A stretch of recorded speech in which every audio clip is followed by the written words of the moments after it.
میرے والد صاحب مزدوری کر کے شام کو گھر آئے تو میں نے محسوس کیا کہ وہ تھکن محسوس کر رہے ہیں۔ میں نے پاس جا کر پانی پیش کیا اور ابو کے کندھوں کو دبانا چاہا تو کہنے لگے، نہیں پتر، کوئی ضرورت نہیں، کام آسان ہی تھا، بس پانی رکھ دو اور تم جا کر اپنا سبق پڑھو۔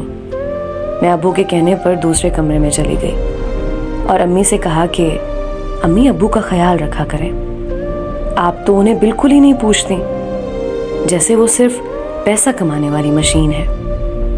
امی نے منہ چڑھایا اور کہنے لگیں، تو میں کون سا گھر میں فارغ رہتی ہوں، میں بھی تھک جاتی ہوں اور سارے مرد پیسہ ہی تو کماتے ہیں، تیرے باپ نے کوئی انجینئرنگ تھوڑی کر رکھی ہے جو گھر بیٹھے کام کر سکتا ہے۔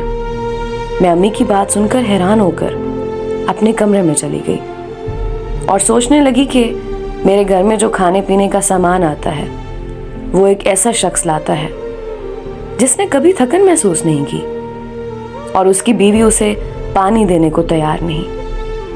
مجھ سے رہا نہ گیا، میں ابو کے کمرے میں گئی۔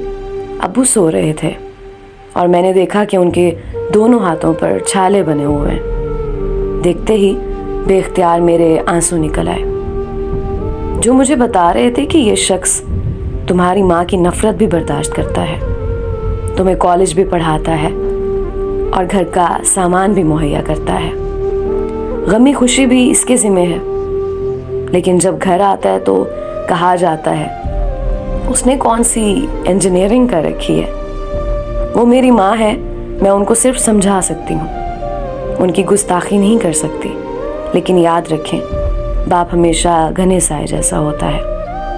اگر ماں کے قدموں تلے جنت ہے تو نبی کریم صلی اللہ علیہ وآلہ وسلم نے فرمایا کہ باپ اس جنت کا دروازہ ہے۔ اپنے جیتے جی والدین کی خوشی کا باعث بن جائے، ان کی عزت کا خیال رکھیں، مرنے کے بعد آپ کے آنسو ان کے کسی کام نہیں آئیں گے۔